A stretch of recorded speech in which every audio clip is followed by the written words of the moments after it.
ese concepto del pastor integrado, de la pastora integrada, con unos hermanos y hermanas que quieren hacer y extender el reino de Dios, es algo que agrada a Dios.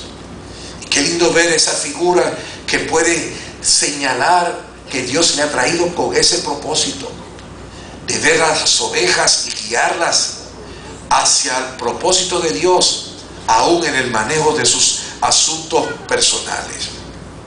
En esta noche yo quisiera que usted entendiera el llamado pastoral.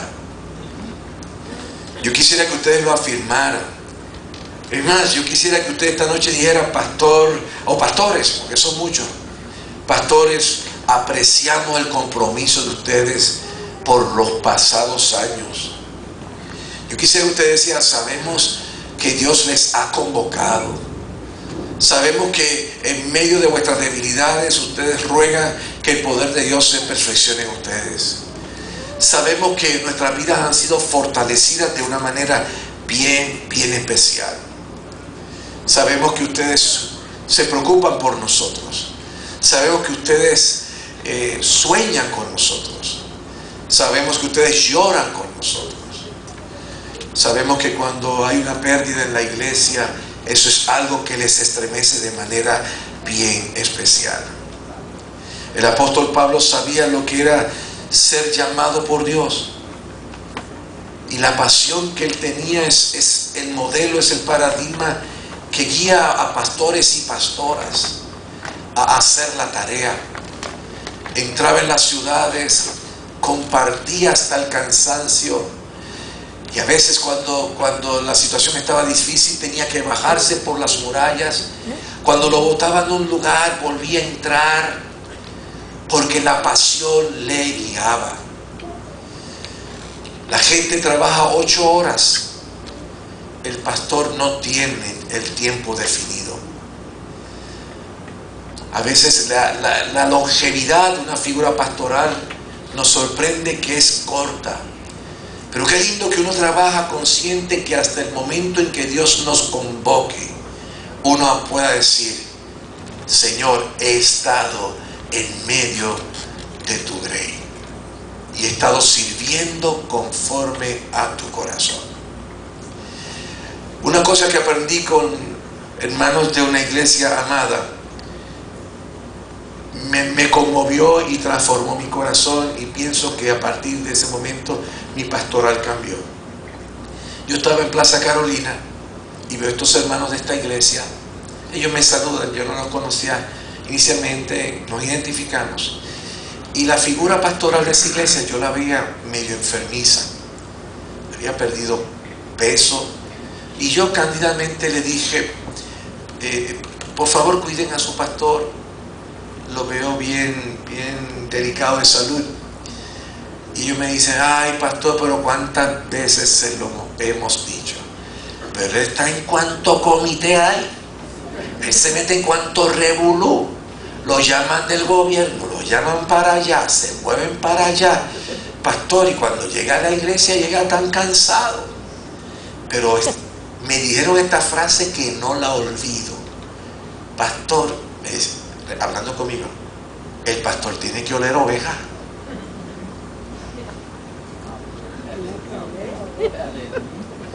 O sea, el hombre o la mujer que Dios llama es para estar caminando con las ovejas.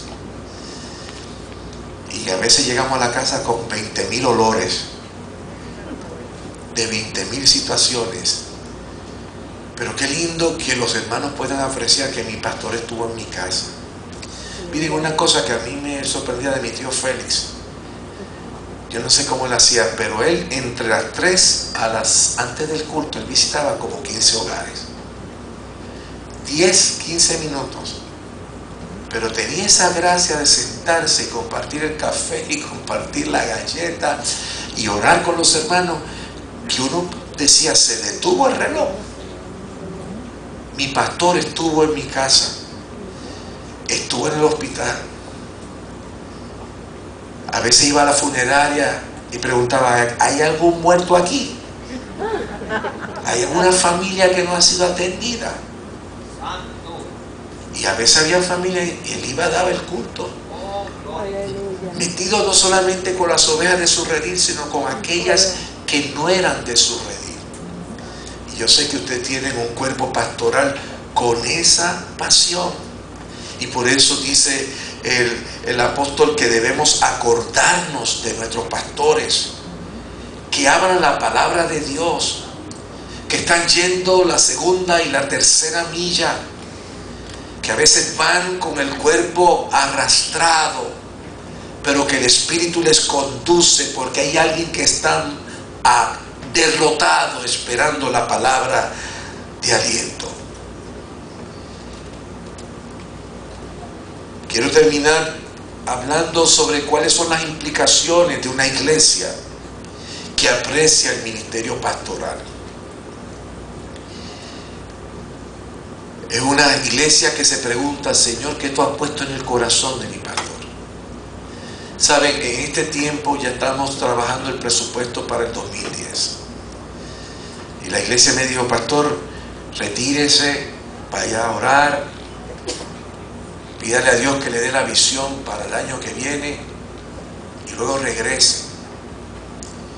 Y cuando uno llega a la reunión con el cuerpo pastoral, qué lindo, dice: pastor, ¿qué le ha revelado Dios? Y la visión viene directamente, la visión viene con el compartir con los hermanos, con las inquietudes, que en ese tiempo de ayuno y oración el Señor como las afina, y entonces uno dice: Dios me ha revelado esto. Y lo interesante es que ellos dicen: ¿y cuántos chavos hacen falta para hacer eso, pastor? Qué lindo ver a ese hombre con quien Dios está tratando, y una iglesia expectante, como cuando Moisés estaba en el monte y el pueblo estaba abajo esperando la revelación de Dios. Una iglesia que se mueve queriendo conocer lo que Dios está poniendo en el corazón del ungido o del ángel de la iglesia. Ese es el lenguaje bíblico, porque ahora la cosa está tan posmoderna que al pastor lo ponen como un agregado.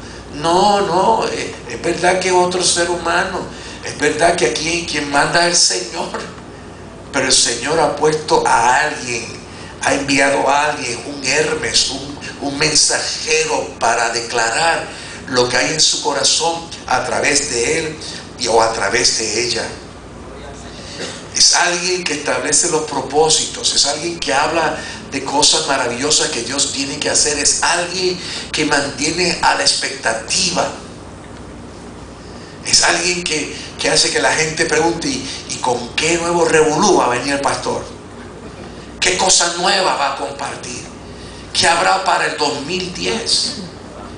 ¿Qué sueños nuevos vendrán por causa de lo que Dios ha puesto en su corazón?